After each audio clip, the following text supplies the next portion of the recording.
Power 98.7 Podcasts.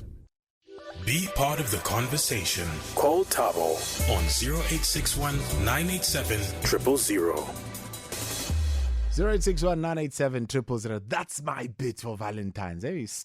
Kicking it off at midnight. There'll be plenty more, and look forward to that conversation later on. So, yeah, within hours of being arrested, Paul O'Sullivan was released. He's back out. I've never seen such a full courtroom at 10:20 at night. Journalists were out there.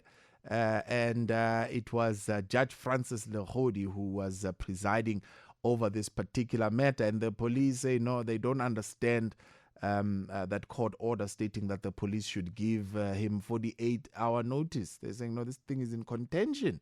And the judge says, guys, what is it that you're not understanding here? And the lawyers for Paul saying no, the police must be held in contempt of court. What's going on there? Are they settling personal gripes here using state machinery? Truth must come out. Let the truth be told on these issues. Everybody must say what they think is truth here. Is Paul O'Sullivan coming a little bit too close, and the acting police commissioner is becoming uncomfortable? He's wanting to drag his name in the mud. What's going on? I'm really interested to look at this one and what the outcome is going to be. Godfrey in Kempton Park, good morning. Good morning, sir. How are you? Yes, I'm good. How are you? Fine, thanks. Yeah, man. Chief Whip of the ANC, Mr. Jackson Motema, I want to believe that, he can do better than what he was saying, Yeah? Yeah, because I want to believe that he has been a spokesperson for some time before he can hold that position. Yeah. And what he said, I think it's one of the things that contribute to the declining of the movement. Yeah. Because he says that because the court did not say the president must be removed, that is why he was not removed. While he's aware there is a separation of power. And the courts can't say remove. Everybody, well, especially Jackson Mthembu, should know that the courts can't say remove the president, right? No. Because there's a separation of power, and you should know that. Yeah. At least if, let's say, he was just saying, he was just saying as a collective, that's what he had to say because he's a collective. But sometimes when you say something as if you agree with it, in other words, you're saying, it's fine, But at least when you try to exclude yourself and maybe you put it in a collective, then at least maybe people can see that maybe there's still a hope. Yeah. But if you want to make it official as if done, that's everybody, that's the collective maybe of the NEC. It's not the collective of the movement. So Godfrey, you're not convinced by that answer at all. You're saying you are just, that answer just doesn't do it for you. No, I don't think that's a right spinning, because when he put it like that, he's actually contributing to the decline that is happening there. And he's not aware because. I didn't expect something like that from him, more especially with the experience that he has, that there's a separation of power. And there's no way that a court can say remove. Yeah. The court can declare whatever that they have to declare. Yeah. It is the duty of the other of the other arm of the government to play their role. If the judiciary says this the way forward, then the legislature also has got a duty, and then the legislature cannot dictate to the legislature what the legislature do. You see, so I think what he said there is a mispresentation of facts, and people, they want to have faith in the ANC. I want to believe, even if there are issues in there. But they need somebody who can give them that thing of saying, even though as a collective the NEC did not agree, and it was a collective in the legislature. Yeah. But it's not given that is the way things should be. We understand the collective of the NEC, but it doesn't mean it's factual and then we must agree. Yeah. is run out of spin. You know, you can spin on so much. Eventually, you've covered all the angles, but now I mean, he comes with a really really weak spin. It's like the spin that Baleka Mbete came up with. They say, who are those two gentlemen at the door? Says, no, those are soldiers, but they're there just ceremonial. They say, but what are they doing? He says, no, they are not in the floor. You know, they are just standing at the door. Can you imagine that kind of? It's exactly that kind of reasoning that Jackson Mthembu is going to, because they're having such a hard time to defend the indefensible. It's going to catch up with them sooner or later. No, we can't just allow this organization to just go to the drain. People need to speak sense. Even though there are challenges, we understand there are challenges there of collective. But we need people who, when they are on a public platform, to make sense in whatever that they want to speak. You see, when you say you want the court to say fire, it means then you say you don't understand the dynamics there of what must happen in the arms of the state. You see? So that's why I had a problem with him. But anyway, I know that he's not part of the board, but he must be very careful in his spinning. No, fantastic. Godfrey in Kempton Park there. Thank you so much for your vision. What do you make of that as well? And that reason, no, the courts did not say you must remove the president. Of course the courts did not say, because there's separation of power. The courts can't say remove the president, but the courts say he didn't act in consistent with the Constitution. Is that not clear enough? Tobani in Tswana. Good morning, Tobani. How are you? How's it? How are you? Yeah, I'm good, man. How are you doing? Why? Who is O'Sullivan? Paulo's addicted to the commissioners of police. Yeah. Is he a Jew or is he from UK? He's sometimes based in the UK, yeah. Who is he working for? For the previous CCB? He's a private investigator. Yeah, but he's against blacks. Did he ever investigate APSA? Did he ever investigate FNB? Did he ever investigate Nedbank? Did he ever investigate Sambo? That one was closed. So must he be illegally arrested?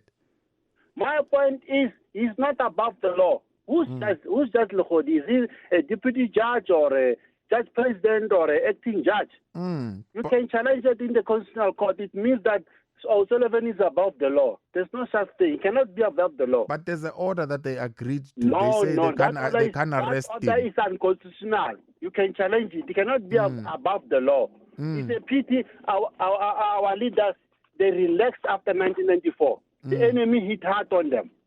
It's a strategy which they will regret on it. Who is O'Sullivan? Who employed him? He's not employed by the state. He's a private.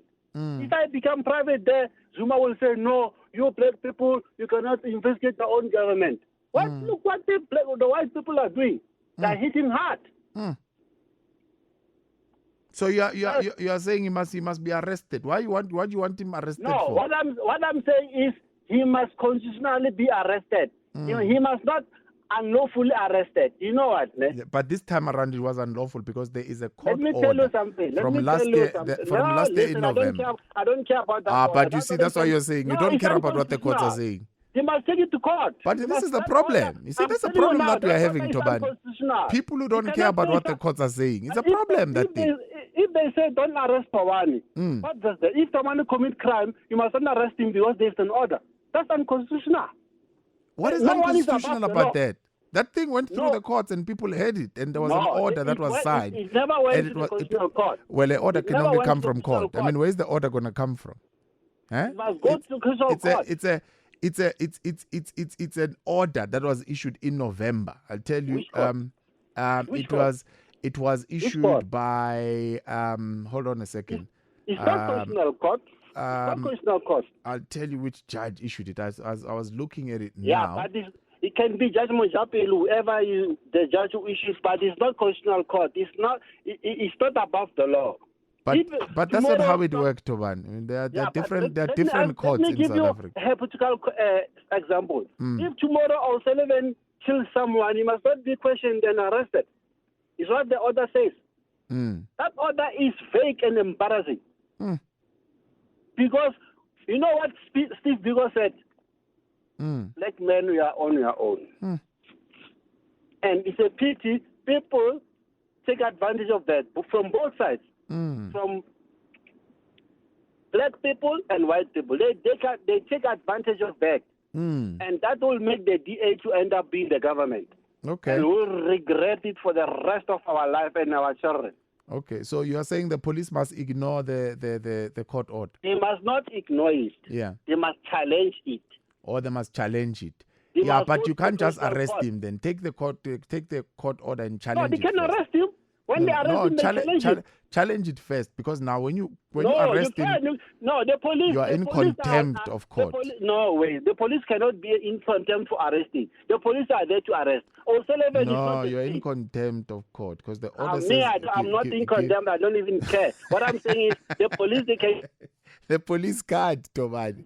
The judges just said the police can't. That's why the man has been released. You can't.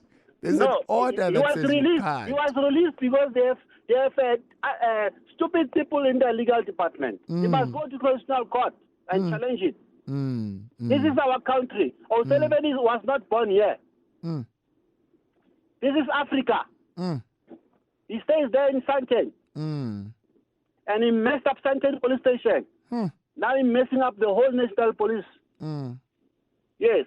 Okay, Tobani is getting tired of police. He must be arrested. He's messing up. He messed up Santen police. He's messing up the cunt. But you see, it doesn't work like that, Tobani. You can be emotional, but there's a court order that's in place. Judges, they said, no, give this man 48 hours before you arrest him. And you knew this. And this thing was raised with you. And you still go on and you arrest him. What does that mean, right? Are you not in contempt of court? Must we just arrest because that's what you are saying must happen? Eh? Amen. 0861-987-000. Let me know. KG, good morning. Mr. Mjuli, how are you? Yeah, I'm good. How are you? Hey, I'm okay, man. I'm okay. Yeah, Mr. Mjuli, you see, the biggest mistake Paul O'Sullivan did is to try to take the cake away from the guest at the party. At the party. You see, the guests were about to partake. And he's just trying to take the cake away. Yeah. So that is his biggest problem, you know. But I think also most of our police officials, Mr. Mduli, I've seen it from time to time, even when they stop you. It looks like they are not trained in terms of the law. It looks like majority don't know what is required of them. You see, there was something that was said in Parliament. I don't know whether it was in Parliament or outside. Some opposition members were saying the police cannot take an order that is not according to the Constitution, you know, or the soldiers or all the security clusters. So I'm wondering, when they went to arrest this man, did they check whether it's in line with the Constitution? No, somebody said to them, no, go arrest this man. They said, no, there's an order. They says, no, that order is in contention, you know. And now their defense was, no, the police did not understand what that order really means, right? No, Muguli, let's say, let's just try to be simple now. If I'm told you need to give I'm not sure whether there was legal writings, the technicalities of the order. But you want to tell me that they couldn't read that you need to give this guy 48 hours before you go arrest him? So just that statement. You see, if couldn't analyze that. If we are going with that, that means they read that statement and they went anyway. You know, they read the statement, interpret that, and the police decided, no, we're going to go anyway. So what does that mean? Did they choose to ignore that order, or did they misunderstand it? No, I don't think they misunderstood. They were. I mean, there are simple statements, Mr. Mgul, that you will. I myself am not a constitutional person, but will understand that I need to give Muguli 48 hours before I go arrest him. If that is in that statement, that's simple. That's the statement that caught up with them. Maybe everything they did right, but that statement itself, the simplest in that order, caught up with the police. And another thing, Mr. Mdluli, let me just leave the police. In the morning they will now have to be called for disciplinary hearings, and they might end up losing their jobs because O'Sullivan is experiencing these things. Yeah. He's going for the big guns. You are a smaller nyana fish. Yeah. You try to go for that man, you end up in trouble, you see. But Mr. Mdluli, Jackson Mthembu, I'm so disappointed. When the Para supporters were angry during the weekend, saying those players don't deserve the badge of right. Orlando Pirates. Yeah. Okay. I'm a Sundown, but I felt what they felt. You see, because they know where Pirates comes from and they love the team. People like Jackson Mthembu, a chameleon, don't deserve the badge of the ANC. See, they can't represent that badge. Before anything else, Mr. Mdluli, some of us represent that badge. Yeah. That's why you will think we are sellouts. But we look at the reality of the people of the country. The people we keep on saying, our people, We need to represent first that badge of the ANC. You see, if we have that in us, but Mthembu keeps changing. I couldn't believe him.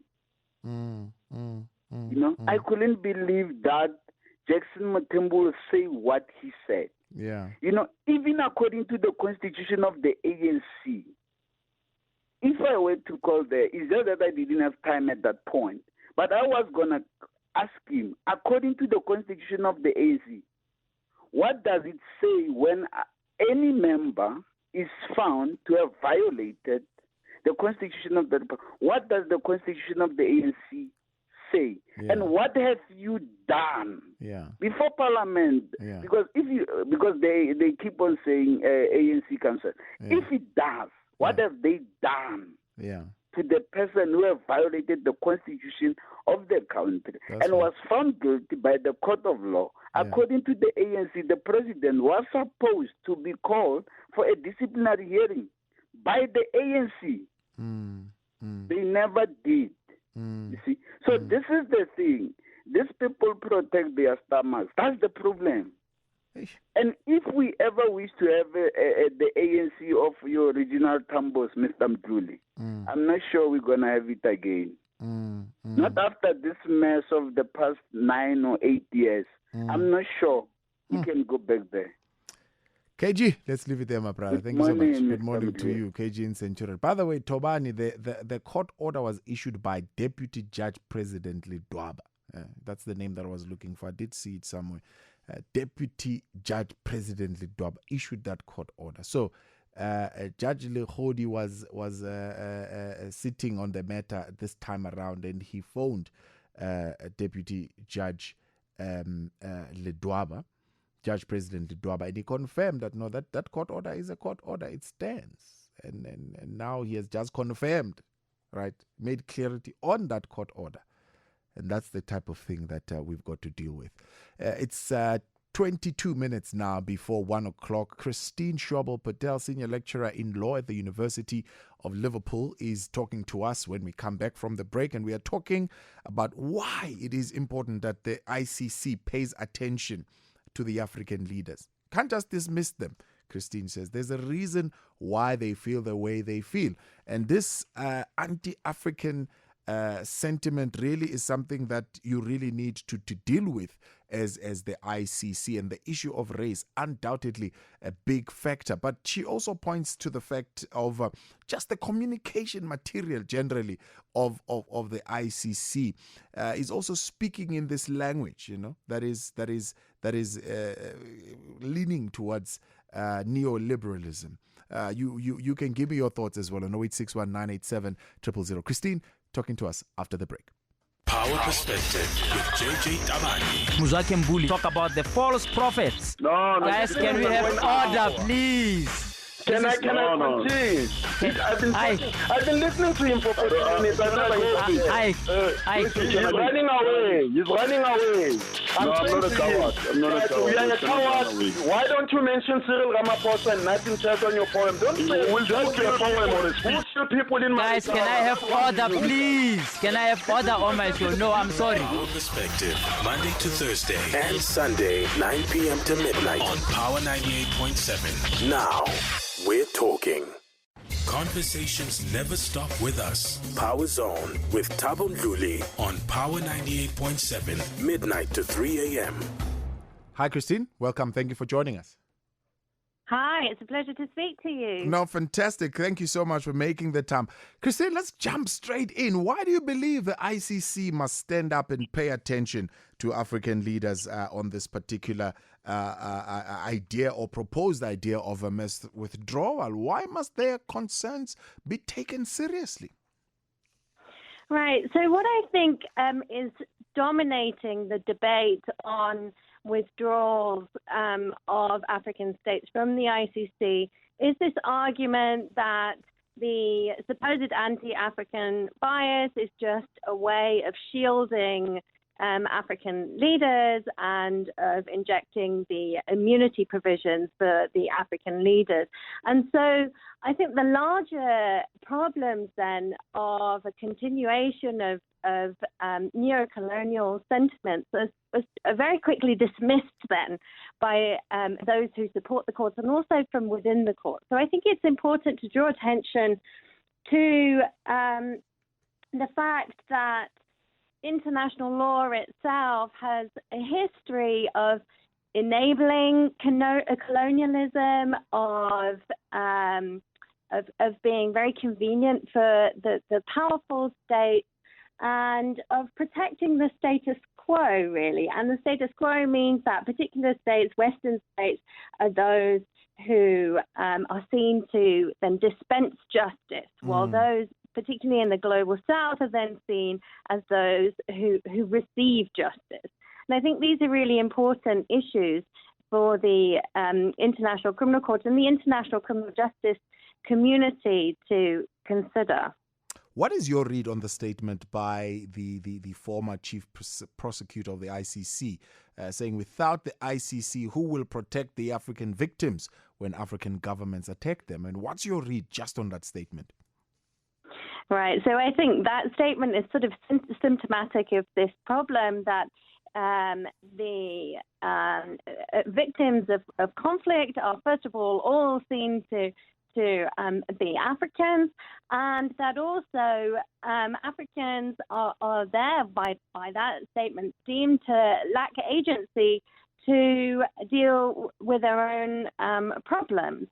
And so a statement like that is really sort of reinforcing this idea of victims and perpetrators of those who are in Africa, and those who then, as I said, dispense justice, those who are the professionals in the courtrooms who then have the expertise, the legal expertise of those in the global north. Mm-hmm.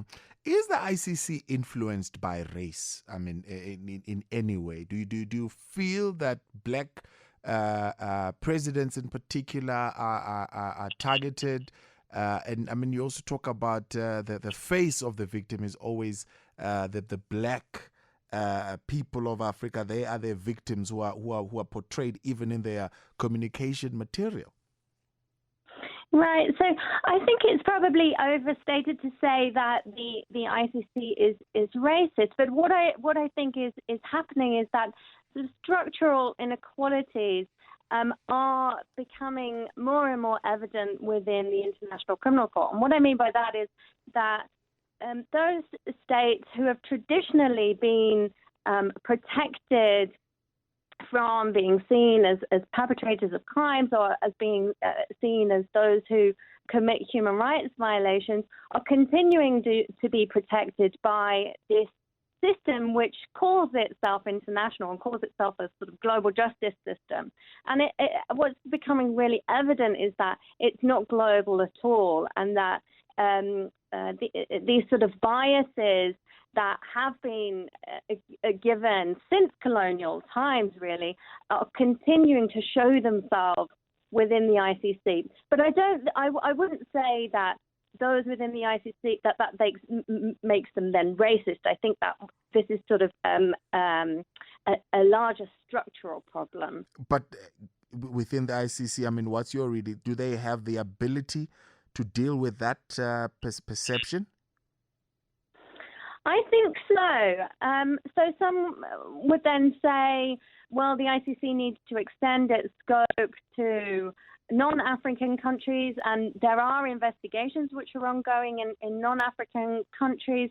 But I think it's also not as simple as that. I don't think that necessarily the ICC will become more effective if it expands its scope even further and doesn't deal with this question that or this issue that some states seem to be shielded and others don't from prosecution. So I think that on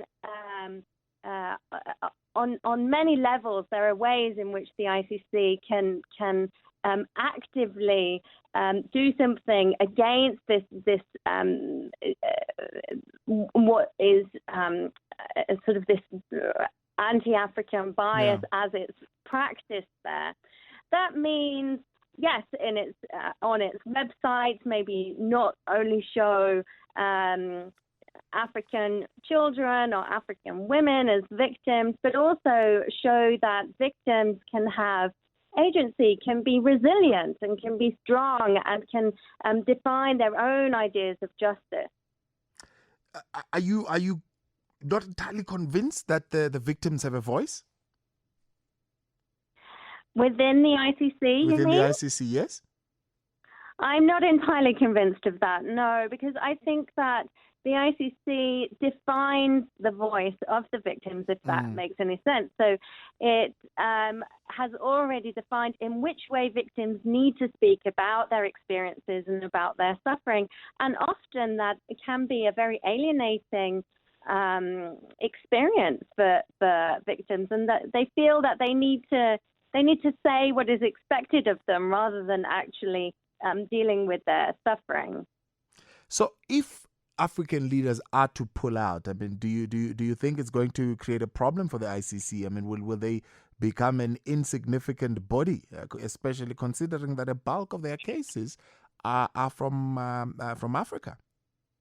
Right. I think it would be a huge problem for the ICC. All of its work at the moment is in Africa. All of the arrest warrants, at least, which have been issued. So all of the serious ongoing cases, it would be a massive blow to the ICC.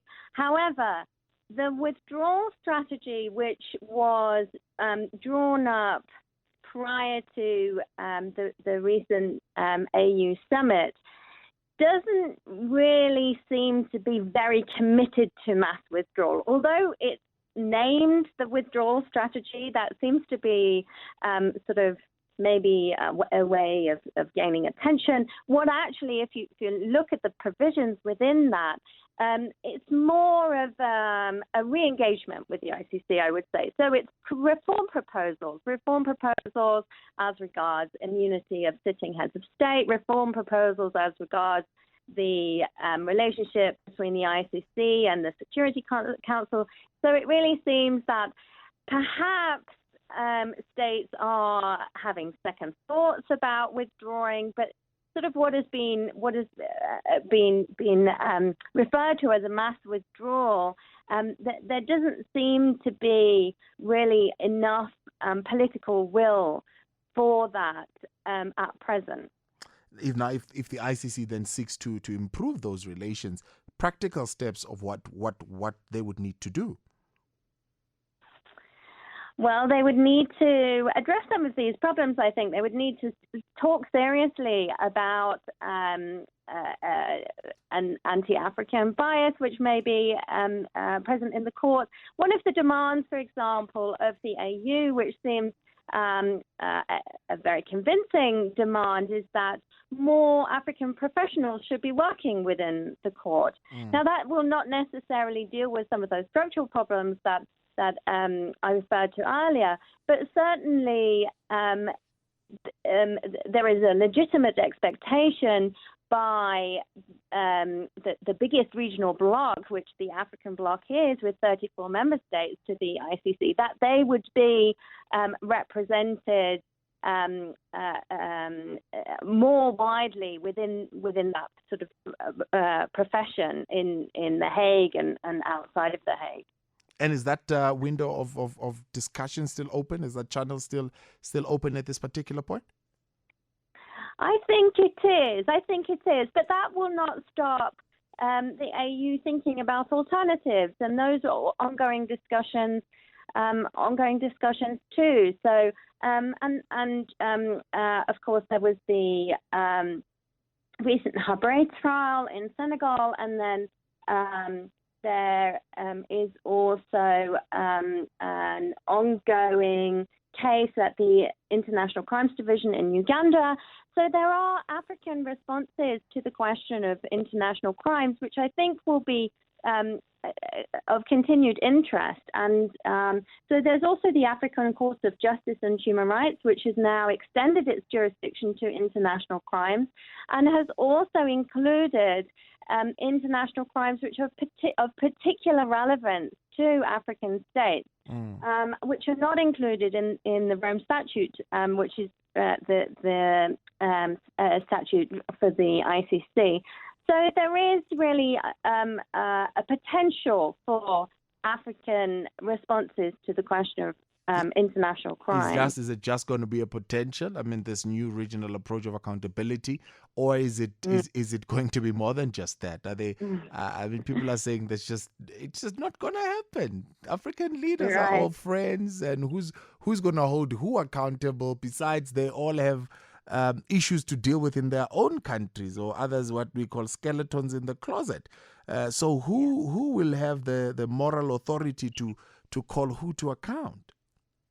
Absolutely. So this proposed African Criminal Court, if we want to call it that has a provision for the immunity of sitting heads of state, as opposed to the ICC, which does not recognize this immunity. So that is one of the things which could draw the political will towards an African criminal court. However, this document, which extended the jurisdiction, has been in circulation in the African Union for a couple of years now.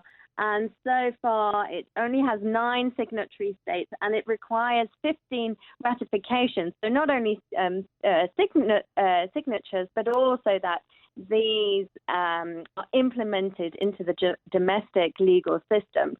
And the main concern there seems to be resources. But resources is also an issue which is raised when there is not sufficient political will, as you say. So at the moment, at present, I think an African criminal court remains a potential, and also I think in this whole question between the AU and the ICC, also a kind of weapon that the AU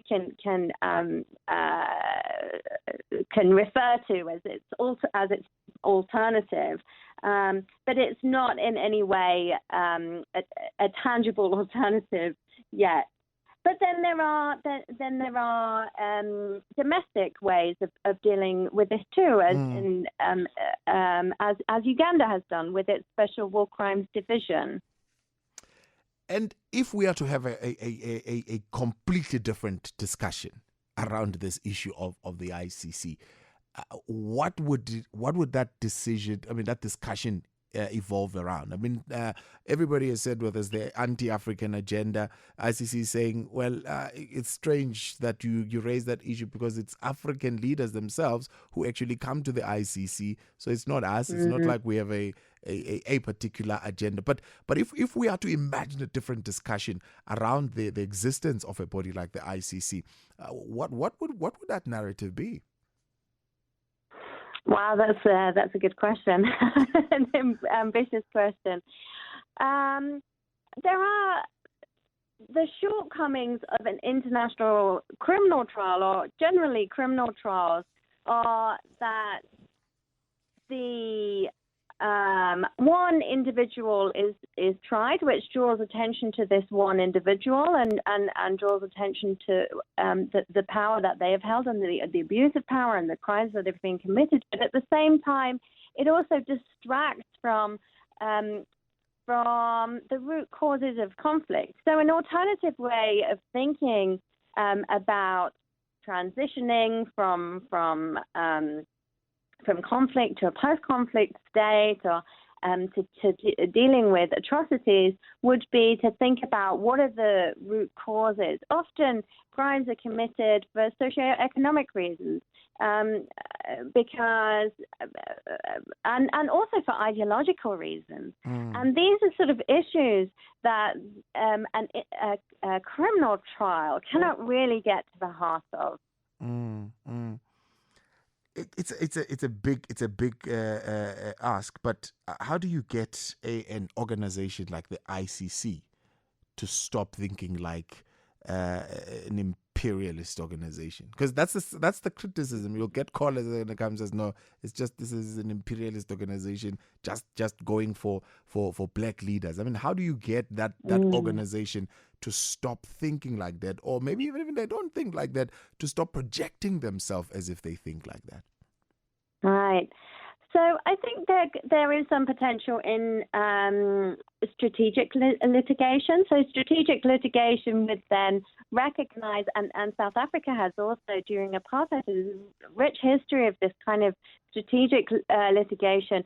It recognizes the limitations of the system within which it is acting, but at the same time uses then litigation for drawing attention to these limitations. So just today, actually, a fantastic civil society organization and the Stanford Human Rights Clinic, they actually submitted documents to the ICC stating that Australia has been committing crimes against humanity in its offshore detention camps.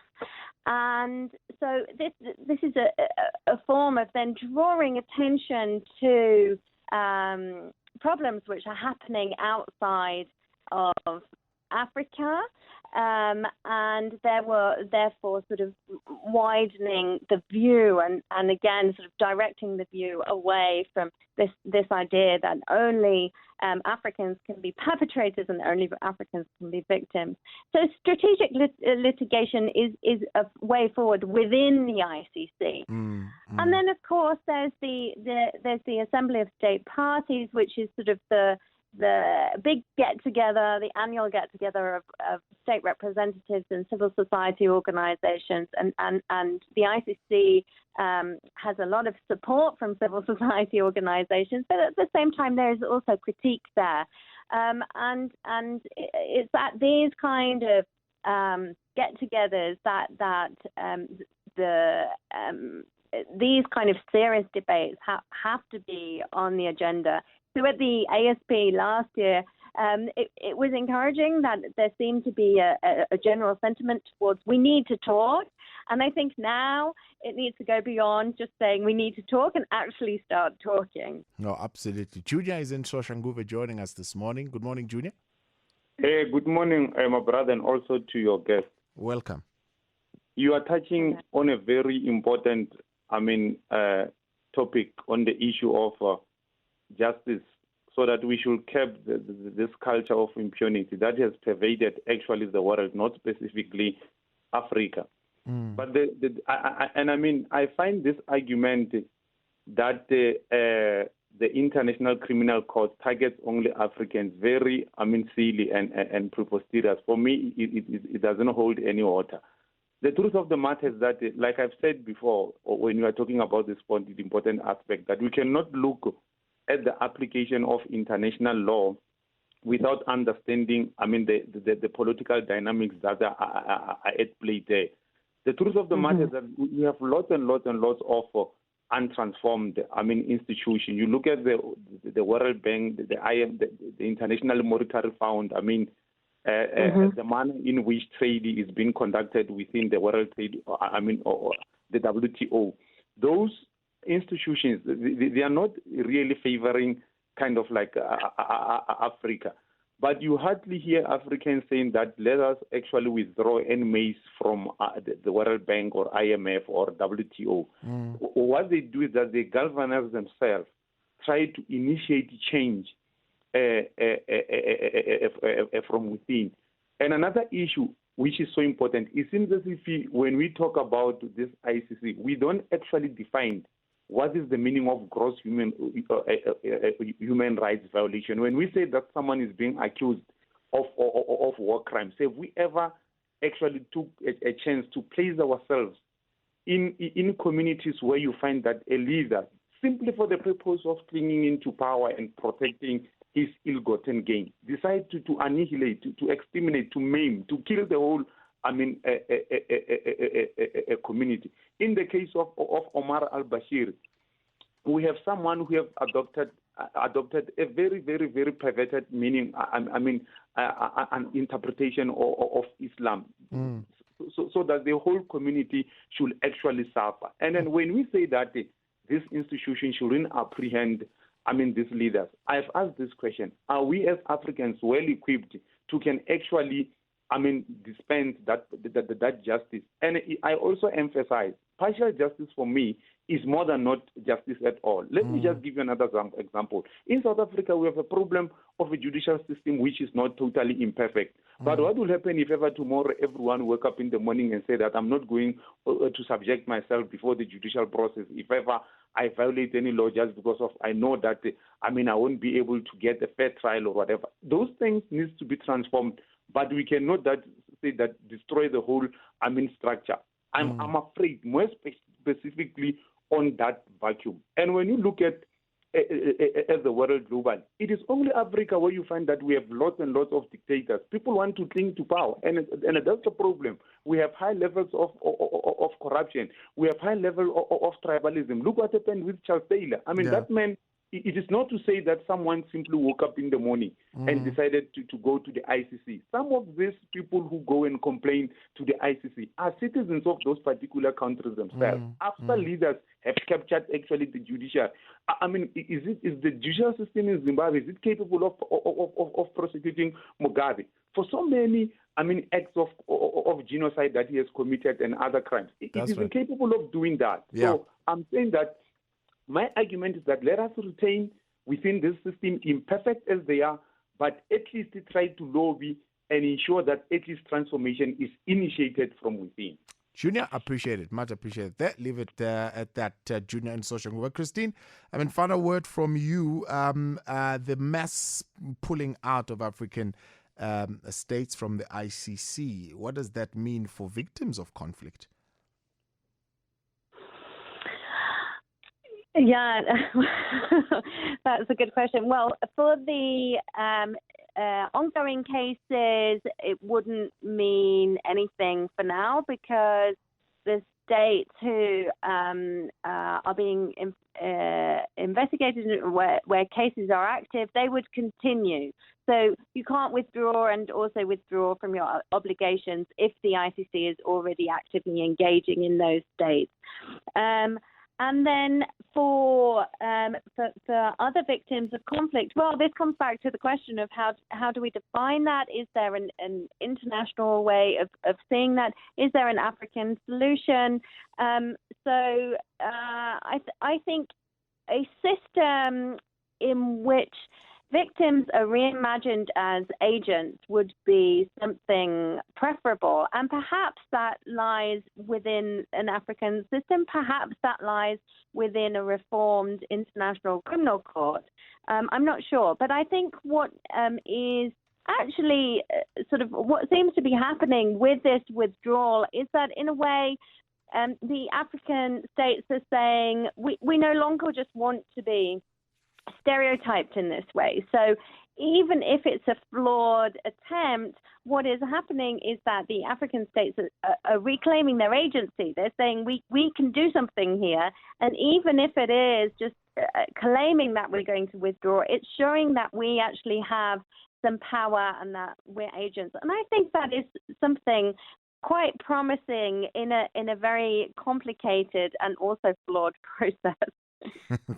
Yeah, no, indeed. Christine, let's leave it there. I appreciate your time. Thank you so much for joining us. Thank you. That's Christine Schwabel-Patel, senior lecturer at the University of Liverpool there in the law department. Really, I guess, again, reconnecting this conversation that you can't ignore these African leaders. In fact, if the ICC is to have any significance and it is to survive, it better take these charges seriously.